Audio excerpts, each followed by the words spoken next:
പ്രിയമുള്ളവരെ, ഞാൻ കാര്യങ്ങൾ പറഞ്ഞങ്ങ് ക്ലോസ് ചെയ്തോളാം. നിങ്ങൾ റിപ്പീറ്റ് പിന്നെ എപ്പോഴാണെന്ന് വെച്ചാൽ നിങ്ങൾ കേട്ടാൽ മതി. ഞാനിപ്പോൾ ഈ ലൈവിൽ വരാനുണ്ടായ ഏറ്റവും പ്രധാനപ്പെട്ട കാര്യമെന്ന് പറയുന്നത് ഇന്ന് ദിവസം രാവിലെ കുറച്ച് വിഷയങ്ങൾ ഞാൻ സംസാരിക്കുകയുണ്ടായിട്ടുണ്ടായിരുന്നു. അതിനുള്ള പ്രധാനപ്പെട്ട കാരണം ബിഗ് ബോസ് എന്ന് പറയുന്ന ഷോയോട് നീതി പുലർത്താത്ത ഏഷ്യാനെറ്റിന്റെ തലപ്പത്തിരിക്കുന്ന ചിലരുടെ നെറുകേടുകൾ വളരെ കൃത്യമായിട്ട് അറിയാവുന്ന ഒരാളാണ് ഞാൻ. അതിന്റെ അർത്ഥം അത് വെച്ചിട്ട് കഴിഞ്ഞ മുമ്പെങ്ങാണ്ട് റോബിൻ ഇറങ്ങിയിട്ട് ആൾക്കാരുടെ അടുത്ത് എന്തോ പറഞ്ഞെന്നോ, അപ്പം നന്ദികേട് കാണിക്കരുതെന്ന് പറഞ്ഞിട്ടോ. എനിക്കെതിരെ നിങ്ങൾ ആദ്യം മനസ്സിലാക്കണം, ഞാനിത് പറഞ്ഞത് എനിക്ക് വേണ്ടിയിട്ടല്ല. എനിക്ക് എന്തെങ്കിലും പ്രശ്നങ്ങൾ ഏഷ്യാനെറ്റിന്റെ ഭാഗത്തു നിന്നോ ബിഗ് ബോസിന്റെ അധികൃത ഭാഗത്തു നിന്നോ ഒന്നും ഉണ്ടായിട്ടില്ല എന്ന് മാത്രമല്ല, വളരെ കൂളായിട്ട് മുന്നോട്ട് പോയിക്കൊണ്ടിരിക്കുന്ന ഒരാളാണ് ഞാൻ സിനിമകൾ ചെയ്യാൻ നിൽക്കുന്ന ഒരാളാണ് ഞാൻ. എന്നെ സംബന്ധിച്ച് ഏഷ്യാനെറ്റുമായിട്ടും ഈ പറയുന്ന വ്യക്തികളുമായിട്ട് ഉണ്ടാവുന്ന എല്ലാ ബന്ധങ്ങളും എനിക്ക് എൻ്റെ ഭാവി ജീവിതത്തിൽ എനിക്ക് ഗുണകരമായി മാറത്തേ ഉള്ളൂ. എനിക്കിതെല്ലാം കണ്ട് മിണ്ടാതെ പഞ്ചമുച്ചം മുടക്കി പിടിച്ച് നിശബ്ദനായിട്ടിരിക്കാം. എനിക്ക് യാതൊരു പ്രശ്നങ്ങളുമില്ല. എൻ്റെ ജീവിതത്തിൽ നേട്ടങ്ങൾ മാത്രമേ ഉണ്ടാവൂ. അതുപോലൊന്നുമല്ല റോബിന്റെ മുൻകാലത്ത് സംഭവിച്ചത്. റോബിനുമായിട്ടുണ്ടായിട്ടുള്ള ഒരു വിഷയത്തിൽ, റോബിന് വ്യക്തിപരമായിട്ടുണ്ടായിട്ടുള്ള ദേഷ്യത്തിൽ റോബിൻ ആ ഷോയ്ക്കെതിരെ പറഞ്ഞത് കണക്കോ ഒന്നുമല്ല ഞാനിവിടെ പറഞ്ഞത്. എനിക്ക് വ്യക്തിപരമായിട്ട് യാതൊരു പ്രശ്നങ്ങളും ഇല്ല എന്ന് മാത്രമല്ല, എല്ലാവരുമായും സൗഹൃദത്തിലാണ്. 2 ദിവസങ്ങൾക്ക് മുമ്പ് ഏഷ്യാനെറ്റിന്റെ 50-ാം ദിവസത്തിനെ തുടർന്ന് ഒരു ആശംസ എടുത്ത് അയച്ചു കൊടുക്കണമെന്ന് പറഞ്ഞപ്പോഴും ഞാനൊരു മറുപടി പറഞ്ഞു. വെറും നാറി പൊഴുത്തുകൊണ്ടിരിക്കുന്ന ഒരു ഷോയാണ്. എന്നാലും ആ ഷോയോടുള്ള ഒരു സ്നേഹത്തിന്റെ പുറത്ത് എന്നെ ജനങ്ങളെ അറിയിച്ചു കൊടുത്തത് ബിഗ് ബോസ് എന്ന ഷോ ആയതുകൊണ്ട് ഞാനൊരു ആശംസ വീഡിയോ എടുത്ത് അയച്ചു തരാം എന്ന് പറഞ്ഞു തന്നെ ആശംസാ വീഡിയോ തയ്ച്ചു കൊടുത്തത് ഞാനാണ്. പക്ഷേ ഞാനിത് പറയാൻ കാരണം, ഈ ബിഗ് ബോസിൽ നിന്ന് പുറത്താക്കപ്പെട്ട സിബിൻ എന്ന് പറയുന്ന ചെറുപ്പക്കാരനെ ഭ്രാന്തനാക്കി ചിത്രീകരിച്ചുകൊണ്ട് ഏഷ്യാനെറ്റിന്റെ തലപ്പത്തിരിക്കുന്ന ചില നാറികൾ നടത്തിയ നെറുകേടിനെതിരെ പറയാതിരിക്കാൻ ഞാൻ സിനിമ പൂർണ്ണമായിട്ടും വേണ്ടെന്ന് വെക്കും. ഞാൻ പൂർണ്ണമായും എന്റെ സിനിമയെ വേണ്ടെന്ന് വെക്കും. ഇവന്മാർ എന്നെ മാക്സിമം പോയി കഴിഞ്ഞാൽ തൊലിക്കാൻ പോകുന്നത് അഖിലെ സിനിമയിൽ നിൽക്കുന്ന ഒരാളാണ്, ഏഷ്യാനെറ്റുമായിട്ട് ബന്ധം വേണം, അല്ലെങ്കിൽ ഈ ഇരിക്കുന്ന ഈ 2 പേര് കേട്ടോ, അധികം ആൾക്കാരൊന്നുമില്ല, 2 പേരേ ഉള്ളൂ ഇതിന്റെ പിന്നിൽ. അല്ലാതെ ഏഷ്യാനെറ്റിന്റെ ഓൾ ഇന്ത്യ ബിസിനസ് ഹെഡ് എന്ന് പറയുന്ന കിഷൻ എന്ന് പറയുന്ന അദ്ദേഹം വളരെ നല്ല മനുഷ്യനാണ്. അദ്ദേഹത്തിനോടൊക്കെയുള്ള വ്യക്തിപരമായിട്ടുള്ള സ്നേഹവും താല്പര്യവും കൊണ്ടാണ്. അതേപോലെ എന്റെ സുഹൃത്തുക്കൾ ധാരാളം പേര് അവിടെ ഉണ്ട്.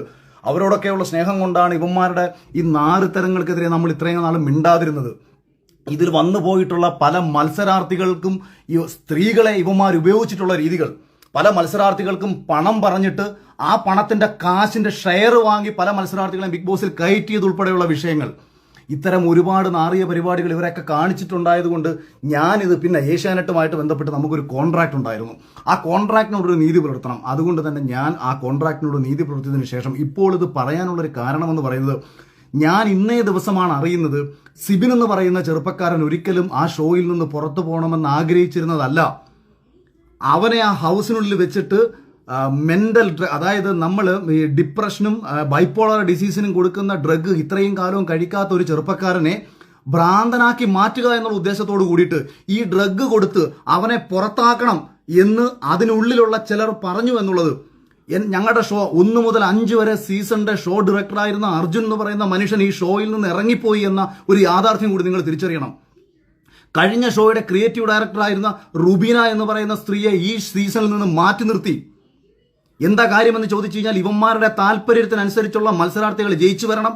ആ താല്പര്യത്തിനനുസരിച്ചുള്ള മത്സരാർത്ഥികൾക്ക് വേണ്ടിയിട്ട് കൃത്യമായിട്ടുള്ള കാര്യങ്ങൾ പ്ലാൻ ചെയ്യാൻ വേണ്ടി അവിടെ പോയി നിന്നുകൊണ്ടിരിക്കുന്ന ഇവരുടെ ഈ 4 തരങ്ങൾ ആരെങ്കിലുമൊക്കെ വിളിച്ച് പറയണ്ടേ? അത് അറ്റവും മൂലം തൊടാതെ അങ്ങും ഇങ്ങും തൊടാതെ വായിത്തോന്ന വിവരക്കേടുകൾ വിളിച്ചു പറയുന്ന രീതിയല്ല. റോബിന് പറ്റിയ മിസ്റ്റേക്ക്, റോബിനോടുള്ള വ്യക്തിവിരോധം കൊണ്ട് റോബിൻ എന്തൊക്കെ വായിത്തോന്ന വിവരക്കേടുകൾ വിളിച്ചു പറഞ്ഞപ്പോഴത്തേക്ക് സമൂഹം റോബിനെ പുച്ഛിക്കുകയാണ് ചെയ്തത്. പറയേണ്ട കാര്യങ്ങൾ കൃത്യമായി തെളിവുകൾ നിർത്തി കാര്യകാരണ അടിസ്ഥാനത്തിൽ സംസാരിച്ചാണ് എനിക്ക് ശീലം. അതുകൊണ്ട് ഏതെങ്കിലുമൊക്കെ ഊളകൾ വന്നിട്ട് എനിക്ക് എന്നെ തൊലിച്ചുകൊണ്ടുള്ള കമന്റുകൾ ഇട്ടുകൊണ്ട് വരരുത്. ഞാനീ സംസാരിക്കുന്ന എനിക്ക് വേണ്ടിയിട്ടുള്ള എല്ലാ നഷ്ടങ്ങളും ഏറ്റെടുത്തുകൊണ്ട് ഒരു കോപ്പും എൻ്റെ ജീവിതത്തിൽ ഇവനൊന്നും ചെയ്യാൻ പോത്തില്ല എന്നുള്ള അടിയുറച്ച വിശ്വാസത്തിൽ ആർക്കെതിരെയും എന്തും സംസാരിക്കാനുള്ള ആത്മധൈര്യം സത്യത്തിനൊപ്പം നിൽക്കുമ്പോൾ എനിക്കുള്ളിടത്തോളം കാലം അത് ഏഷ്യാന്റെ തലപ്പത്തിരിക്കുന്നവരാണെന്നുണ്ടെങ്കിലും ഇന്ത്യൻ ഭരണഘടനയുടെ തലപ്പത്തിരിക്കുന്ന, അല്ലെങ്കിൽ എനിക്ക് കേന്ദ്രത്തിന്റെ തലപ്പത്തിരിക്കുന്നവരാണെന്നുണ്ടെങ്കിലും കേരളത്തിന്റെ തലപ്പത്തിരിക്കുന്നവരാണെങ്കിലും എനിക്ക് ഒരേപോലെ ഉള്ളൂ. ഈ നാളത്തെ ഈ നിമിഷം ഇവന്മാരെല്ലാം ചേർന്ന് എന്നെ കൊന്നു കളഞ്ഞാൽ അഭിമാനത്തോടുകൂടി മരിക്കാൻ തയ്യാറാണ്. എനിക്കങ്ങനൊന്നും ഒരുത്തരം പേടിയും കോപ്പമൊന്നുമില്ല. എന്റെ വൈഫും എന്റെ പിള്ളേരും ഒക്കെ എന്റെ സ്വഭാവം പണ്ടേ കണ്ടു വളർന്നവരാ. ഈ കിട്ടിയതൊക്കെ പ്ലസ് ആണ് എനിക്ക്. അവരൊന്നും എനിക്ക് ഒന്നും കിട്ടണമെന്ന് വിചാരിച്ചില്ല. എനിക്ക് ഇത്രയും ദേഷ്യമുള്ളത് ഒരു ചെറുപ്പക്കാരനാ മത്സരാർത്ഥി, അവൻ പുറത്ത് സപ്പോർട്ട് കിട്ടുന്നുവെന്ന് കണ്ട നിമിഷം അവനെ ഈ ഷോയിൽ നിന്ന് പുറത്താക്കാൻ വേണ്ടിയിട്ട് സ്വാഭാവികമാണ്. അപ്പം ഒരാൾക്ക് മാനസികമായിട്ടുള്ള സമ്മർദ്ദങ്ങൾ ഉണ്ടാവും. അവനെ തകർക്കാൻ വേണ്ടി പല കാര്യങ്ങളും ആ ഷോയുടെ അധികൃതർ ചെയ്യും. ഞാനും അതിനെതിരെ പറഞ്ഞിട്ടുണ്ട്. ഞാൻ പേഴ്സണലി മെസ്സേജ് അയച്ച സിബിനെ നിനക്ക് വല്ല കാര്യമുണ്ടായിരുന്നു ആ ഷോയിൽ നിന്ന് ഇറങ്ങിപ്പോണ്ടത്? നീ ഇത്രേ ഉള്ളായിരുന്നോ? കഴിഞ്ഞ സീസണിൽ എന്താ മോഹൻലാലും അല്ലെങ്കിൽ ബിഗ് ബോസിന്റെ ആൾക്കാരും വന്നിട്ട് എന്നെ കനപ്പിക്കുക ചെയ്തത്? അവരവിടെ പേഴ്സണലി പറയുന്നുണ്ട്, എന്നെ പുറത്താക്കാൻ വേണ്ടി ഉമ്മി നോക്കി, ചെയ്യാൻ പറ്റുന്ന മാക്സിമം ചെയ്തു. ഏശാത്തത് കൊണ്ടാണ്. അല്ലെ നിങ്ങൾ വിചാരിക്കുന്നുണ്ടോ എന്നെ പോലെ ഒരുവനെ ജയിപ്പിക്കാൻ ഇവർ നിൽക്കുമെന്ന്? സാബുമോനെ പോലെ ഒരാളെ സാബുമോന്റെ കാര്യത്തിൽ ഇവർക്ക് പറ്റിയ അബദ്ധം എന്ന് പറയുന്നത് പേളിമാണി ജയിക്കുമെന്നുള്ള കാര്യത്തിൽ ഇവർക്ക് ഉറപ്പായിരുന്നു. അവസാന സമയത്ത് ചെറിയ വേരിയേഷന്റെ പുറത്ത് സാബു ജയിച്ചു എന്നത് ഒഴിച്ചാൽ ഇവർ ഒരിടത്തും പ്രതീക്ഷിച്ചിരുന്നില്ല സാബു ജയിക്കുമെന്നുള്ള കാര്യം. ഒരു സിനിമാ സംവിധായകനും സോഷ്യൽ മീഡിയയിൽ അത്യാവശ്യം ചർച്ച ചെയ്യപ്പെട്ടുള്ള ഒരാളുമായ, അല്ലെങ്കിൽ പലവിധ ചാനൽ ചർച്ചകളിൽ പങ്കെടുത്തിട്ടുള്ള ഒരാളുമായ എനിക്ക് കിട്ടിയതിന്റെ 3 ഇരട്ടി ശമ്പളം കൊടുത്തു കയറിയ മത്സരാർത്ഥികൾ ഉണ്ട് കഴിഞ്ഞ സീസണിൽ. ആരാണ് ഈ ശമ്പളം ഈ രീതിയിൽ അവർക്ക് കൊടുത്തത്? അതിന്റെ ഷെയർ വാങ്ങി സ്ത്രീകളെ സ്വന്തം കാര്യങ്ങൾക്ക് ഉപയോഗിച്ചുകൊണ്ട്, മത്സരാർത്ഥികളെ സ്വന്തം കാര്യങ്ങൾക്ക് ഉപയോഗിച്ചുകൊണ്ട് ഇത്തരം നാറിയ പരിപാടികൾ കാണിക്കുന്ന അവന്മാരെ തുറന്നു കാണിക്കണം. അത് ഇമാതിരി പുഴുത്തു നാറിയ ഒരു ഷോ 50 ദിവസമായിട്ട് ഈ സമൂഹത്തിൽ ഈ ഷോ ഇത്രയേറെ നെഗറ്റീവായി പൊയ്ക്കൊണ്ടിരിക്കുമ്പോഴും മോഹൻലാലിനെ പോലും പറഞ്ഞു പറ്റിച്ച് ഇതെന്തോ മഹത്തരമാണെന്ന് കാണിച്ച് വീഡിയോ ഇട്ടേക്കാണ് 50ാമത്തെ ദിവസം. നാണം കെട്ട് ഞാൻ രാവിലെ പറഞ്ഞു, അതായത് ഈ വെറും പാപ്പരാസികളുടെ സ്വഭാവമുണ്ട്, അല്ലെന്നുണ്ടെങ്കിൽ റീച്ചിന് വേണ്ടിയിട്ടും കാശിന് വേണ്ടിയിട്ടും ചെയ്യുന്ന ചില നാറിയ മാധ്യമ പ്രവർത്തകരുണ്ട്. ആരുടെയും അടിയിൽ ഒളിക്യാമറ കൊണ്ടുവച്ച് പകർത്തിയെടുക്കുന്ന വിഷ്വലുകൾക്ക് വലിയ പ്രാധാന്യമുണ്ടാവും. അത്തരം പ്രാധാന്യങ്ങളല്ല ബിഗ് ബോസ് പോലത്തെ ഒരു ഷോയിൽ കാണിക്കേണ്ടത്. സമൂഹത്തിന്റെ പ്രതിഫലനമാകണം ബിഗ് ബോസ് പോലത്തെ ഒരു ഷോ.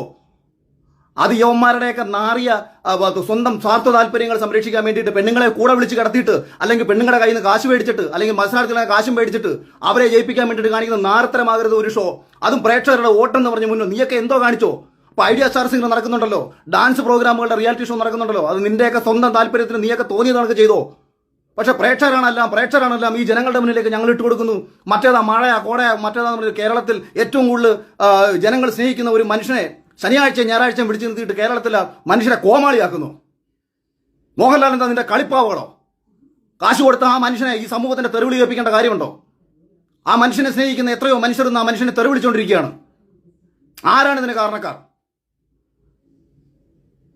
നിനക്കൊക്കെ എതിരെ പറയാൻ പല ആൾക്കാർക്ക് പേടിയായിരിക്കും. കാര്യം നഷ്ടപ്പെടാൻ ഒരുപാടുണ്ടെന്നുള്ള ചിന്ത കൊണ്ടാണ് ഇവന്മാർ നിനക്കൊക്കെ എതിരെ പറയാൻ ഭയപ്പെടുന്നത്. എനിക്കൊരു വെണ്ടക്കയില്ല.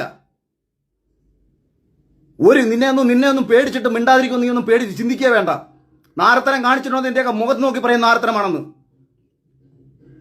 ഈ ചെറുപ്പക്കാരനെ പുറത്താക്കിയിട്ട് അവനെ വിളിച്ച് വരട്ടുകയാണ്. അവൻ മിണ്ടിയാൽ അവനെ തട്ടിക്കളയും, അവൻ മിണ്ടിയാൽ അവനെ തൊലിച്ചു കളയും. ഈ കോൺട്രാക്ട് ഉണ്ട്. എന്നെ കഴിഞ്ഞ സീസണിൽ ഇതാണൊക്കെ വിളിച്ചൊന്ന് കോൺട്രാക്ട് ഉണ്ടാക്കിയപ്പോൾ ഞാൻ പറഞ്ഞു, ചാനലിന്റെ പേര് ഏഷ്യാനെറ്റ് എന്നല്ലേ, സുപ്രീം കോടതി നല്ലല്ലോ, അവരുടെ കൈ വെച്ചിരുന്നാൽ മതി എന്നാണ് ഞാൻ പറഞ്ഞത്. എന്നെ വിളിച്ചിട്ട് കോൺട്രാക്ട് ആണ്, അതിൽ അങ്ങനെ സംസാരിക്കരുത്, അതിൽ ഇങ്ങനെ സംസാരിക്കരുത്.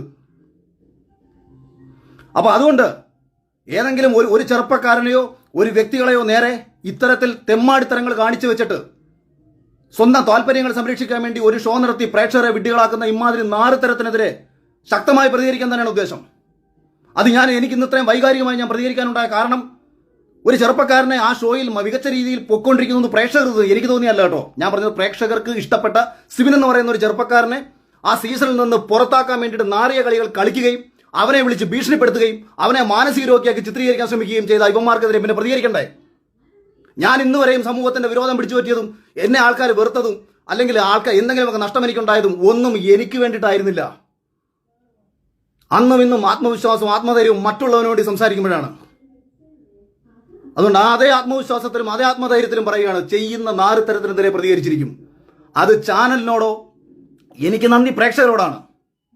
എനിക്ക് ഏഷ്യാനെറ്റിൽ എന്നെ ഇന്റർവ്യൂ കഴിഞ്ഞ സമയത്ത് എന്നെ പുറത്താക്കണമെന്ന് തീരുമാനിച്ച ആൾക്കാരാണ്. എന്നെ ആരാണോ ഈ കഴിഞ്ഞ സീസണിൽ എടുക്കരുതെന്ന് വിചാരിച്ചാൽ അയാൾ ആഗ്രഹിച്ച ആൾക്കാരാണ് റോബിനെ പുറത്താക്കണമെന്നും സാബുവിനെ പുറത്താക്കണമെന്നും രജത് കുമാറിനെ പുറത്താക്കണമെന്നും. ആരുടെ ശ്രദ്ധയാണോ പ്രേക്ഷകരിലേക്ക് പോകുന്നത് ആ മത്സരാർത്ഥികളെ പുറത്താക്കണമെന്ന് ചിന്തിച്ച ഒരുത്തനാണ് ഏഷ്യാന്റെ തലപ്പത്ത് കേരളത്തിലിരിക്കുന്നത്. അതുകൊണ്ട് ഇവൻ പ്രേക്ഷകനെ മുൻനിർത്തി കോമാളിത്തരം കളിക്കരുത്. സ്വന്തമായിട്ട് എന്തും കളിച്ചോ. ബിഗ് ബോസ് നടത്തുകയോ മറ്റേ ഏത് റിയാലിറ്റി ഷോയും ഒരു ചാനലിൽ നടത്താം. ഒരു കോർപ്പറേറ്റ് ചാനലിന് കാശുണ്ടെന്നുണ്ടെങ്കിൽ എന്ത് തെമ്മാടിത്തരങ്ങളും ഷോയുടെ പേരിൽ കാണിക്കാം. പക്ഷെ പ്രേക്ഷകരുടെ നിർത്തിക്കൊണ്ട്, ഇതൊരു ജനാധിപത്യ രാജ്യമാണ്.